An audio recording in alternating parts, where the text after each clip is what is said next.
नमस्कार, मैं प्रदीप मिश्रा। स्वागत है आपका न्यूज एमपीडी लाइव पे। यूँ तो दावे किए जाते हैं गरीबों के हक के लिए, यूँ तो दावे किए जाते हैं गरीबों को मुफ्त राशन देने के लिए। आज हम लेके आए हैं एक ऐसी सच्ची घटना या सच्ची खबर भी कहा जा सकता है, जहां हमारी मौजूदगी इस समय उसी सच्ची खबर और उसी सच्ची घटना पे है जिस व्यक्ति के साथ ये घटना घटित हुई है।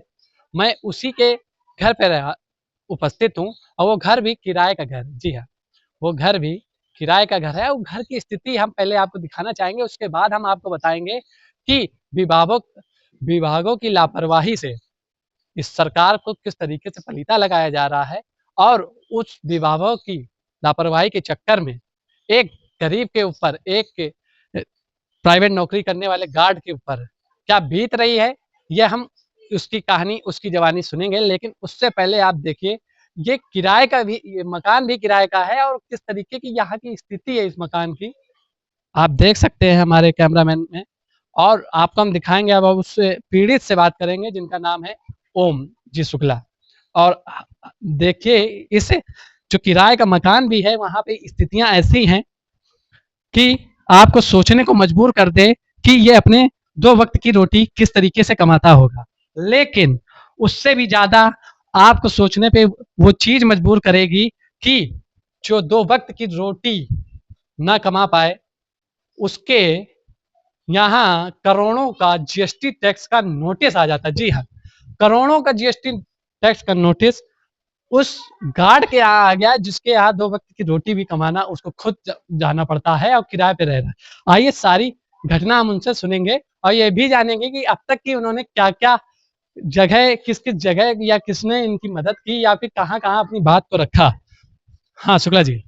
सर्वप्रथम तो हम आपका पूरा परिचय जानेंगे और कहाँ-कहाँ आपने इन बातों को रखा और कहाँ से क्या मदद मिली? मेरा नाम ओम जी शुक्ला है और मैं एक कोचिंग संस्था में गार्ड की नौकरी करता था। 21 अगस्त को जब मेरे पास सेंट्रल जीएसटी दिल्ली से 32 पेज का नोटिस आता है कि 17 करोड़ का व्यापार और 3 करोड़ बकाया, तो पहले तो कुछ समझ नहीं आता है। उसके बाद कुछ व्यापारियों से मिले, उन्होंने कुछ मदद दी। यहाँ के जो कमिश्नर थे रोशन लाल जी जीएसटी में, उनसे मिले, उन्होंने जवाब देने के लिए कहा। हमने वो भी किया, 32 पेज का जवाब कानपुर में धर्मेंद्र श्रीवास्तव जी सीए हैं, उनसे लिखवा कर डाक द्वारा भेजा। लेकिन 2 बार भेजने पर वहाँ के अधिकारी हर बार रिफंड वाई एड्रेस कर देते हैं, मेरी नोटिस को रिसीव नहीं कर रहे हैं। और 13 जनवरी, अभी जब मैं सरकारी राशन लेने गया, तो जब मेरा फिंगर लगाने का नंबर आया 2 घंटे बाद, तो जब मैंने फिंगर लगाने के लिए मशीन में अंगूठा रखा तो पता चला कि मेरा राशन कार्ड निरस्त कर दिया गया। मतलब राशन, मतलब कि खाद्य आपूर्ति ने आपका राशन हाँ, काट हाँ। दिया? और जब उसका वजह वजह वजह जब कैफे से चेक कराई जाकर के शाम को, तो उसमें साफ-साफ लिख के आ रहा है 25 लाख से अधिक जीएसटी लेन-देन। जिस जीएसटी से मेरा कोई लेना-देना नहीं। मैं 25 लाख? 25 लाख और मेरी सैलरी मात्र 10,000 थी। जब उस बीच पेपर और मीडिया में मेरा ये मामला उछला, मैंने अपने न्याय की माँग की, तो उस नौकरी से भी मुझे निकाल दिया गया। उसके बाद आवास विकास अंशपुरम व्यापार मंडल। मतलब कि जहाँ पे आप नौकरी कर रहे थे वो उन्होंने भी निकाल हाँ, दिया, वजह उनसे पूछी? वजह बस यही। अब भैया सीधी-सी बात है, आज के युग में कोई फँसना नहीं चाहता है। भाई अब हमारा मामला प्रकाश में आ रहा है, सबके लोग तरह-तरह की समाज में बातें कर रहे थे, तो उनका वो ये था कि हमारी कंपनी का नाम बदनाम हो रहा है। कहीं ऐसा ना हो कि कोई बात हो, तो हमको ये हर्जाना झेलना पड़े। अच्छा, एक ये ताज्जुब का विषय है, नौकरी आप करते थे 8 से 10 हज़ार की और करोड़ों का जीएसटी, वो रात कैसी बीती थी? वो नोटिस जब देखा तो वो समय क्या था और उस समय क्या आपके दिल पे बीत रही? अब उस समय मेरे दिल में जो बीत रही थी वो मुझसे बेहतर और कौन जान सकता है। और आज जो बीत रही है, उस समय का दौर, और लगभग 4 महीने हो गए मामले को होल्ड हुए, लेकिन जब 13 जनवरी को मेरा राशन कार्ड निरस्त होता है, तब मैं फिर से अधिकारियों के चक्कर लगाना शुरू करता हूँ, और पहले भी लगा रहा था। पहले भी जहाँ नहीं जाना चाहिए। कहाँ-कहाँ गए थे जब पहला नोटिस? सबसे पहला नोटिस आया तो मैं अपने क्षेत्रीय थाने नौअस्ता गया हुआ था हुँ। कि मेरे साथ ये फ्रॉड हुआ है और मुकदमा दर्ज कराने, तो उन्होंने बोला हमारे अधिकार क्षेत्र में नहीं आता है, हम मुकदमा नहीं लिख सकते हैं। उसके बाद मैं जब व्यापारियों से मिला, सीए से मिला, तो उन्होंने जवाब बना के दिया मेरा। जवाब बनाने के बाद मैंने 2 बार बाई पोस्ट भेजा, लेकिन वहाँ रिसीव नहीं किया गया। पहले जब जिलाधिकारी महोदय के पास गया था, तो उन्होंने एक जाँच टीम का आदेश दिया हुआ था कि मैं उस जाँच टीम को बनाता हूँ और न्याय दिलाने का काम करूँगा। और आज फिर उत्तर प्रदेश में प्रदेश अध्यक्ष हैं व्यापार मंडल के ज्ञानेश मिश्र जी, अंशपुरम व्यापार मंडल के अध्यक्ष, उनके साथ आज पुनः दोबारा जिलाधिकारी जी से बात की है, तो उन्होंने एक लेटर लिख के सीजीएसटी को भेजने के लिए बोला हुआ है। अभी यहाँ पे आप एक्चुअली, हमारे दर्शक इस भ्रमित हैं। दर्शक ये भ्रमित हैं कि बातें तो इतनी बड़ी हुई, स्थितियाँ देख ली। आप दर्शक हमारे ये जानना चाहते हैं, कितने विगत वर्षों से आप यहाँ भी यथास्थिति रह रहे हैं? 9 साल से यहाँ रह रहा हूँ, रेंट पे? रेंट पे। ये मकान किसका है? ये मकान एक गुप्ता जी हैं, उनका है, वो बाहर रहते हैं जी। और कभी-कभी आते हैं, वरना गाँव घर में कोई खेती वगैरह? ना ही मेरे पास गाँव में कोई खुद खेती है, ना ही व्यापार है। मेरे पिताजी भी प्राइवेट घर पे सर्विस। कौन-कौन है? घर पे माता-पिता मैं। और रही बात जो टैक्स की है, तो अभी क्या आश्वासन मिला? आज भी आप सुना है कि डीएम साहब डीएम साहब के यहाँ गए थे, डीएम साहब के यहाँ से यही आश्वासन आज फिर पुनः मिला है कि पहले भी हमने लेटर भेजा हुआ था, हम दोबारा लेटर भेज रहे हैं और तुम परेशान मत हो, तुम्हारे लिए पूरी कोशिश करेंगे न्याय दिलाने की। आपको क्या लगता है ये बातें सिर्फ बुनियादा हैं या सिर्फ बेबुनियाद हैं कि उसके बाद भी कोई कार्रवाई होती दिख रही है? देखिए, जैसे कि ज़्यादा उम्र नहीं है, 22 साल की उम्र है, कक्षा 12 तक पढ़ा हूँ। आगे पढ़ना चाहता हूँ, लेकिन रास्ते अच्छे नहीं समझ में आए, तो अपने परिवार का हाथ बटाने लगा। दूसरी चीज़, कभी-कभी न्यूज़ चैनल और सोशल मीडिया के माध्यम से देखता हूँ कि देश के यशस्वी प्रधानमंत्री, देश के यशस्वी मुख्यमंत्री बात करते हैं गरीब जनता को न्याय के लिए। तो लेकिन मैं भी तो उसी गरीब जनता का हिस्सा हूँ, मेरे साथ न्याय क्यों नहीं हो रहा है? भाई, अगर मैं तो ये भी कह रहा हूँ ना कि बात तो फ्री राशन की है, बात तो फ्री राशन की है और अभी तक मिल भी रहा था। मिल रहा था, वो भी कट गया। लेकिन अब सीधी-सी बात मैं जानना चाहता हूँ, जो जनता के हित में काम करने की बात होती है या सिर्फ़ सोशल मीडिया में या अखबारों में या न्यूज़ चैनलों में ही होती है, तो मैं भी उसी जनता का हिस्सा हूँ, उसी उत्तर प्रदेश का हिस्सा हूँ। मेरे साथ न्याय, मैं तो कह रहा हूँ ना कि अगर इसकी जाँच हो, उच्च स्तरीय जाँच हो, देश के गृह मंत्री अमित शाह जी से भी निवेदन है, इसमें सिर्फ़ एसटीएफ नहीं, सीबीआई भी लगाएँ। अगर मैं दोषी पाया जाता हूँ, मेरी कहीं गलती निकलती है, तो मैं उसकी सज़ा भुगतने के लिए तैयार हूँ। जैसा कि आपने ये कहा, कभी-कभी देखा गया है कि लोग डॉक्यूमेंट्स का गलत यूज़ होते हैं, जो कि आपके साथ हुआ है जहाँ तक कि।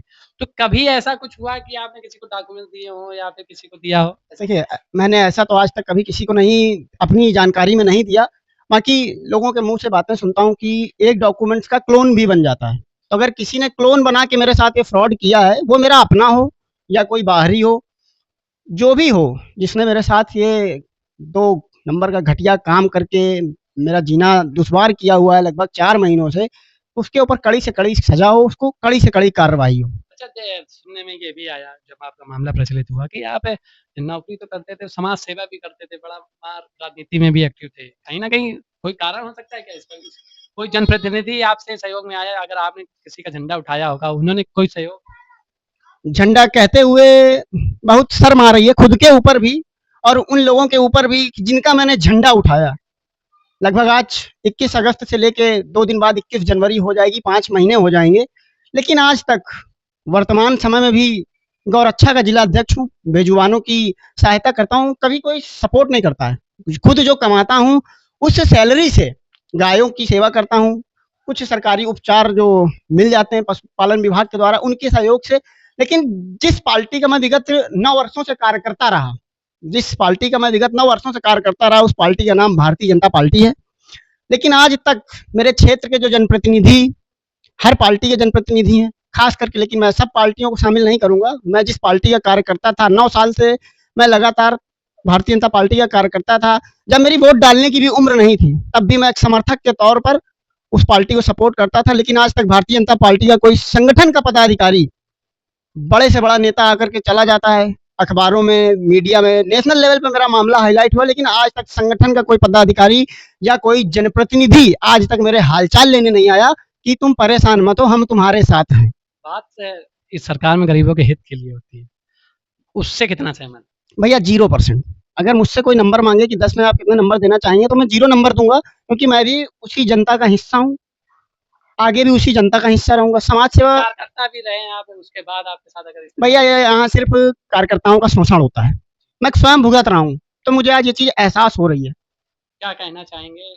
कहना यही चाहेंगे देश के प्रधानमंत्री जी से, गृह मंत्री जी से, और जो हमारी वित्त मंत्री हैं निर्मला सीतारमण जी, जो कि जीएसटी विभाग भी देखती हैं, उनसे भी कहना चाहूँगा कि कृपया मेरे इस मामले की अधिक से अधिक जाँच की जाए, उच्च स्तरीय कार्यवाही की जाए, जिसमें मुझे न्याय मिल सके। क्योंकि आज मैं भुगत रहा हूँ, कल शायद कोई और गरीब भुगतेगा, परसों किसी और के साथ ये अन्याय होगा। बाकी रही बात जिस पार्टी का कार्यकर्ता हूँ, बड़ी शर्म की बात है मेरे लिए कि उस पार्टी के लिए जी जान लगा दी, लेकिन आज उस पार्टी का कोई भी व्यक्ति, कोई भी संगठन का पदाधिकारी मेरे साथ खड़ा नहीं है, ना ही जनप्रतिनिधि मेरे साथ खड़ा है और जो ऊपर से सोशल मीडिया और मीडिया के माध्यम से दिखाया जाता है कि जनता की शिकायतों को प्राथमिकता दिया जाए, तो ये सब जुमलेबाजी है। कितने स्तर तक भैया, सब सिर्फ दिखावा है, सिर्फ दिखावा। क्योंकि मैं चक्कर लगा रहा हूँ अधिकारियों के, 2-2 बार मैं बाई पोस्ट भेज रहा हूँ, लेकिन कोई निर्णय नहीं है, कोई निष्कर्ष नहीं है। मतलब ये सभी लोगों की मदद के बाद देखिए व्यापार मंडल वगैरह मेरे साथ आज जो खड़ा है, आप पत्रकार बंधुओं के माध्यम से कहना चाहता हूँ कि न्याय की उम्मीद है, मुझे भी है, क्योंकि लास्ट में कहीं ना कहीं भगवान कहता है कि जब गलत नहीं हो तो कोई साथ देता है। तो आज व्यापार मंडल मेरे साथ खड़ा है, मेरा हंसपुरम भारतीय उद्योग व्यापार मंडल प्रतिनिधि ज्ञानेश मिश्रा जी, जो लगातार मेरे लिए संघर्ष कर रहे हैं। लेकिन आप पत्रकार बंधुओं के माध्यम से इतना ही कहना चाहूंगा कि हमेशा से शोषण सिर्फ छोटे का होता है, बड़े का नहीं। मैंने देखा सरकार लोगों को, बड़े बड़े उद्योगपति हैं देश में प्रदेश में, लोन दे देती है, कर्जे दे देती है, और यहाँ तक देखा कि उद्योगपति कर्जे लेके भाग जाते हैं, लेकिन सरकार उनको पकड़ नहीं पाती है। आज जिस माफ भी कर दिए जाते हैं, माफ कर दिए जाते हैं, भूल जाती है सरकार खुद। लेकिन मुझ जैसे एक युवा को, जिसको कंपनी चलाने का तजुर्बा नहीं, इंटरप्राइजेज के ई की गिनती नहीं पता, व्यापार मंडल के सहयोग से व्यापार मंडल वालों ने मुझे एक चाय की दुकान भी खुलवाई थी। जब मैं उस चाय की दुकान को नहीं चला पा रहा हूँ, इस मामले के चलते मेरी उस दुकान में भी सन्नाटा छाया है, बंद पड़ी, नहीं खोल पा रहा हूँ कि आए दिन अधिकारियों के दफ्तर और चक्कर लगाने पड़ते हैं।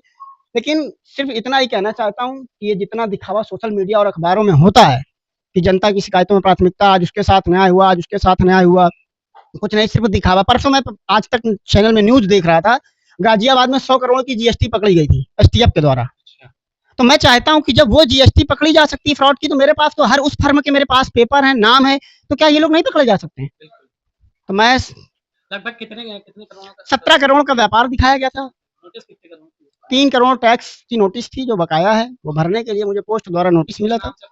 ओम इंटरप्राइजेज मेरे इनाम से फर्म खोली गई थी, कपड़े का व्यापार किया गया था। और सबसे बड़ी बात यह कि उन सीजीएसटी के अधिकारियों से ये कहना चाहता हूँ कि आपने जब उस जीएसटी फर्म का रजिस्ट्रेशन किया था, तो आपने उस डॉक्यूमेंट में लगी फोटो का चेहरा और सामने खड़े व्यक्ति का चेहरा नहीं देखा था कि क्या ये शख्स वही है जो रजिस्ट्रेशन करा रहा है? आपने तो वहाँ एसी के कमरों से बैठ के रजिस्ट्रेशन कर दिया। कहीं ना कहीं इसमें अधिकारी भी लिप्त होंगे। अधिकारियों के नहीं, बिल्कुल कहीं ना कहीं कोई भी अधिकारी इसमें लिप्त हो सकता है, जिसके माध्यम से, जिसके सहयोग से इतनी बड़ी फर्म बनाई गई, उतना बड़ा ट्रांजेक्शन कर दिया गया, लेकिन पकड़े नहीं गए। भाई क्यों नहीं पकड़े जा रहे हैं? मैं तो कह रहा हूँ ना कि अगर मेरी गलती है, मैं दोषी पाया जाता हूँ, तो मेरे खिलाफ कार्रवाई हो, लेकिन उच्च स्तरीय जांच हो। मैं अपने इस मामले की देश के गृह मंत्री जी से और तमाम यहाँ तक हमारे जो देश के बहुत वरिष्ठ हैं, सम्माननीय माननीय प्रधानमंत्री नरेंद्र मोदी जी से कहना चाहता हूं कि मेरे इस मामले की सीबीआई जांच हो। मैं ये चाहता हूं। ये थे हमारे बीच गार्ड ओम जी शुक्ला, जिनको अब नौकरी से भी निकाल दिया गया है। इस लोगों की लापरवाही, एक गरीब के ऊपर इस तरीके से, जिसकी जान हलक पे आ जाए, जिसकी चलते हुए धरती फट जाए, एक तरीके से इस तरीके की नोटिस भेजना, और वो भी, और सवाल एक और भी उठता है कि बिना किसी जांच के इतना बड़ा टैक्स, इतनी बड़ी फर्म बन जाना, इतनी बड़ी जीएसटी का नोटिस आ जाना, कहीं ना कहीं विभागों पे और वहां पे कार्यरत अधिकारियों पे सवाल उठते हैं कि ये विभागों की लापरवाही एक गरीब के ऊपर किस तरीके से आज काल बन के गुजर रही है। ये आप उनके माध्यम से अभी आपने सुना, और आप ये विचार लगाइए। और वहीं पीड़ित का भी यह कहना है कि अगर मैं गलत हूं तो मुझको सजा दी जाए, और अगर जो इस नोटिस द्वारा दिए गए टैक्स में या नोटिस द्वारा किए गए इस कार्य में जो लिप्त हैं, उन पे कार्रवाई होनी चाहिए। बने रहिए कैमरामैन भरत सिंह के साथ, मैं न्यूज़ एमपीडी लाइव।